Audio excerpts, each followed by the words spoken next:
Hello and welcome to Butter Movies. Levi Reed tried to convince Dexter Morgan that they were the same in Dexter, Original Sin, but there's another serial killer who is much more similar to Dexter. There have been plenty of serial killers in Dexter history who drew parallels between themselves and Dexter, and Original Sin just added another to the list. At the end of Original Sin Episode 6, Levi Reed tried to convince Dexter that they were the same, and he actually had a point. What Reed didn't realize, however, is that Dexter is much more similar to a different character in Original Sin. While he was on Dexter's kill table, Levi Reed said that they both loved the act of killing, but Dexter asserted that they were different because he only targeted people who deserved to die, not innocent people and children. Despite Dexter's rebuttal, he was still thinking about Reed's comparison as he drove to drop the body off in the Everglades, and he even wondered if the code of Harry was all that kept him from being a monster.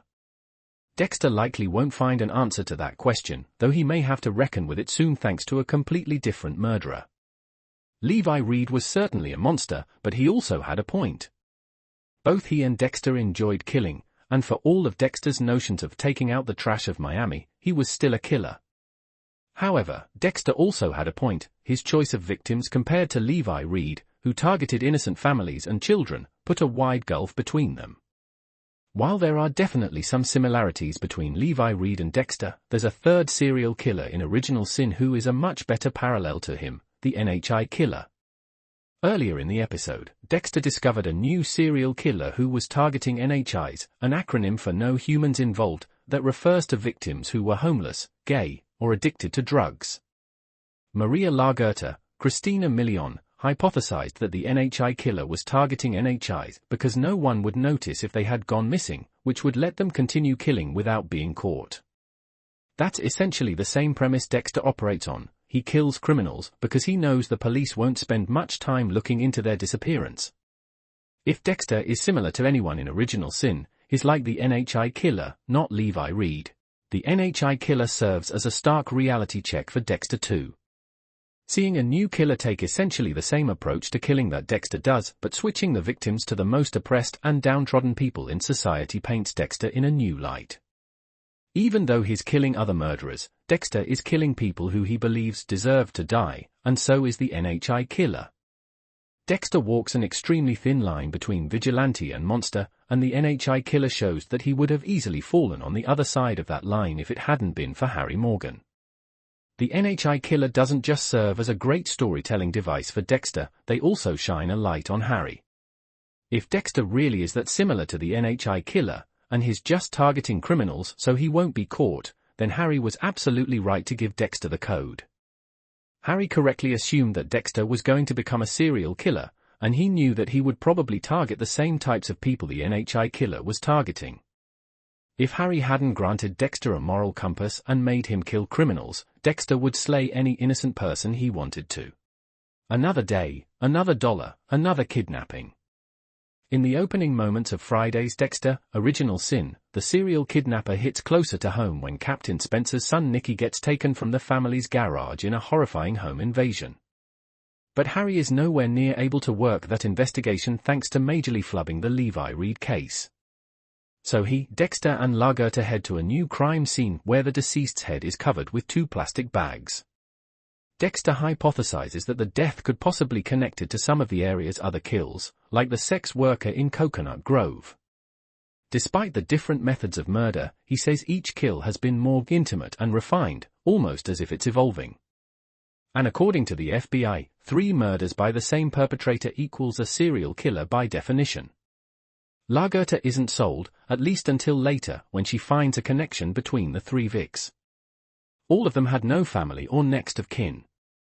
They were completely isolated. Did the killer intentionally select his targets? Meanwhile, Dexter continues to eye Levi Reed, who would make kill number 3 for him, the magic number. There's no question the guy meets the code, but before we can follow Dexter's next kill, Spencer's wife comes into the station with a black eye. Spencer tries to interrogate his ex about the abduction, but she's traumatized and can't offer up any useful information. In the 70s, Harry and Laura both feel uncomfortable about their trysts, though the connection between them does feel real. It's been over a year since she's been working as his CI, but Harry says he needs her to make just one meeting with Estrada before he can cut her loose.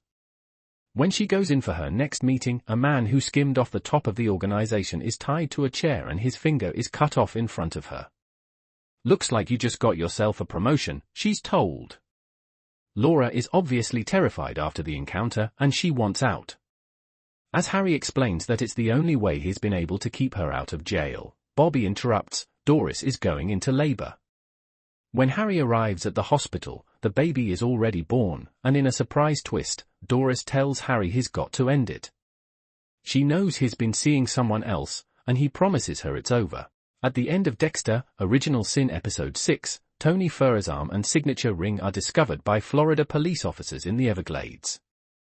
While Dexter had deposited the body of Nurse Mary there before, who was eaten up by alligators, it appears that Ferrer's body was not completely consumed by the natural wildlife. Ferrer's arm had already surfaced at the end of a previous episode, which was a foreshadowing of the events to come at the end of Original Sin Episode 6. Dexter will have to find a way out of his conversation with the police officer, who asks him what business he had being at the scene of the crime. Tony Ferrer, Dexter's second kill, was the first one that required him to do some real scouting work. After learning about the tragic story of Carla and Renee Carbullo, Dexter had all the justification he needed to take Tony off the streets. Tony may not have been a classic serial killer, but he was a financial predator that fed off disadvantaged people within his own community. Dexter killing Tony Ferrer likely saved a lot of people from making the same mistake as Renee and Rule did, which ended up costing them their lives. Dexter killed Tony in the center of a sports arena after pretending to need money from him under a false alias. Dexter will likely find a clever way out of his predicament with the police officer at the end of Original Sin Episode 6. He will probably lie and say something like he got lost, or he may have to pull his Miami Metro credentials if the cop doesn't buy his lost story. Dexter has shown up at his own crime scenes early in the original series, so this could be the prequel series' first example of that. It's highly unlikely that Dexter will become a suspect, but then again, it's not entirely out of the question given how suspicious it is that he turns. The contract killer named Mad Dog's been flattened by a car, so what's a serial killer in training to do? Some cleanup, and fast. In Friday's Dexter, Original Sin, both Dex and Harry make huge mistakes that nearly cost them. But were any lessons learned? Let's break it all down. Dexter calculates that he has about 15 minutes to clean things up before Miami Metro arrives on the scene. He uses a blacklight to check for blood and rolls up his plastic sheets, but the police are faster than usual to respond. Fortunately, Dex makes his escape without being seen or heard, or so he thinks. Dexter, Original Sin Episode 5, F is for F***** K up reveals a massive and unexpected twist about Harry and Dexter Morgan. After a strong Dexter, Original Sin premiere and a vintage double episode release with episodes 2 and 3, the Dexter, Original Episodes 4 and 5 continue to make impressive and entertaining strides for the series. Dexter, Original Sin Episode 5 narrows its focus on Harry's backstory through multiple timelines. One of the most stunning twists in Dexter, Original Sin thus far is Dexter putting Harry on his killing table at the end of Season 1, Episode 5. Dexter removed nearly all of Harry's clothes after sedating him and taping him to his killing table, making sure to dress up his own house with plastic wrap and all. While it makes for a very unexpected scene, Dexter was only trying to prove a point to Harry about his improved killing methods. He never intended to kill Harry, obviously.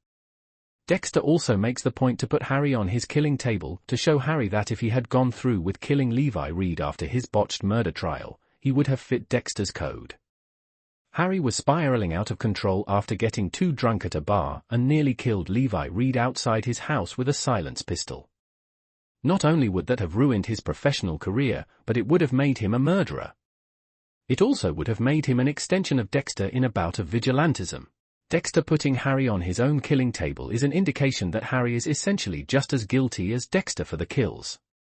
While they are not by his hand, but rather Dexter's, he sanctioned some and turned Dexter into who he is by the code of Harry.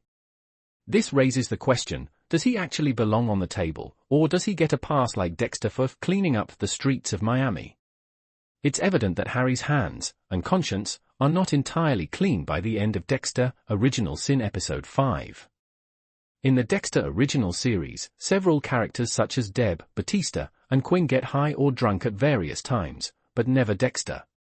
He'll drink occasionally, but he's always in control of himself, a point that he reiterates to Deb in Dexter: Original Sin. This just goes to show how much more difficult it became for him to control his dark passenger as he got older and kept killing, since he couldn't risk losing that control with drugs or alcohol.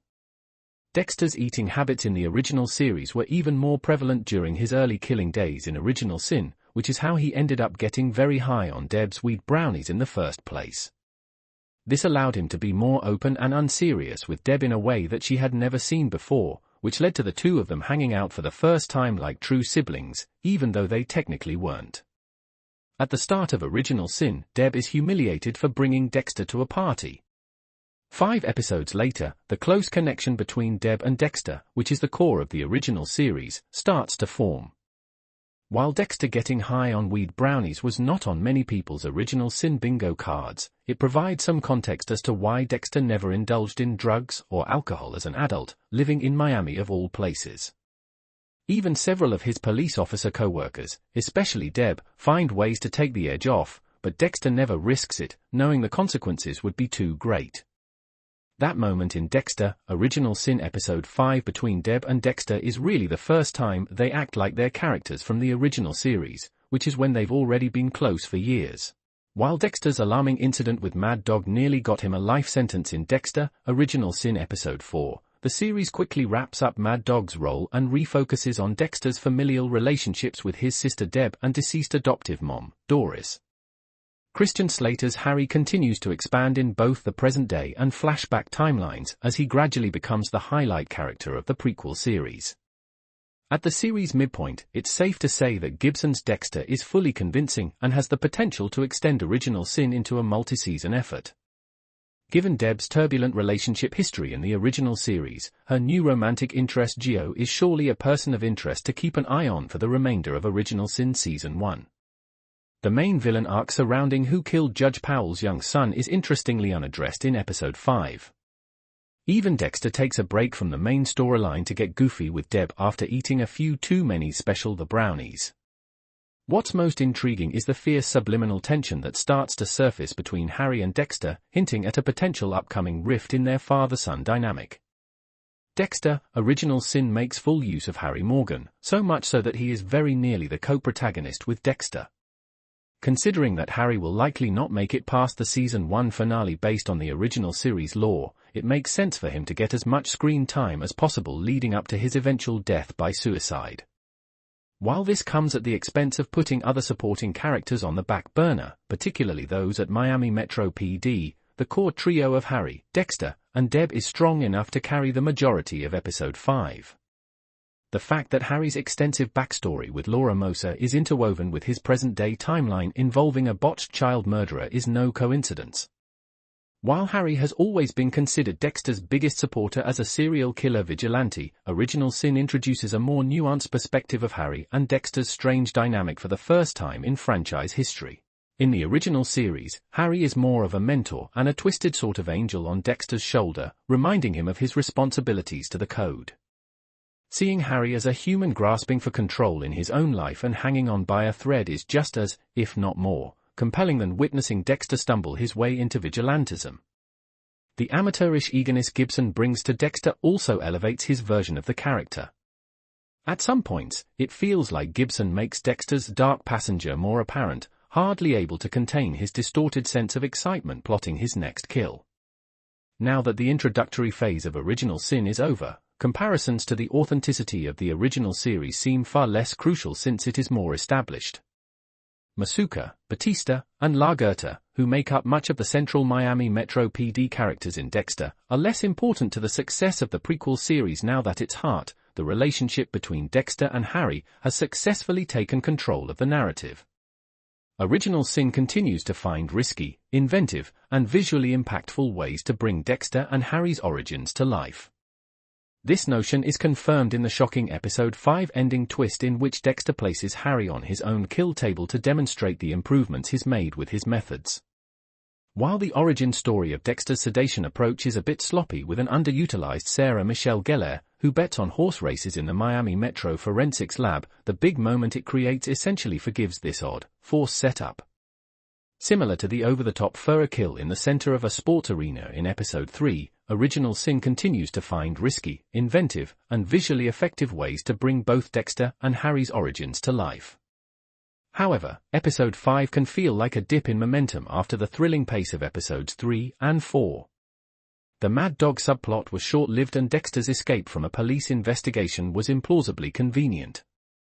The episode then pivots to Dexter nearly confessing his murders to Deb, who writes him off because he's high on pop brownies.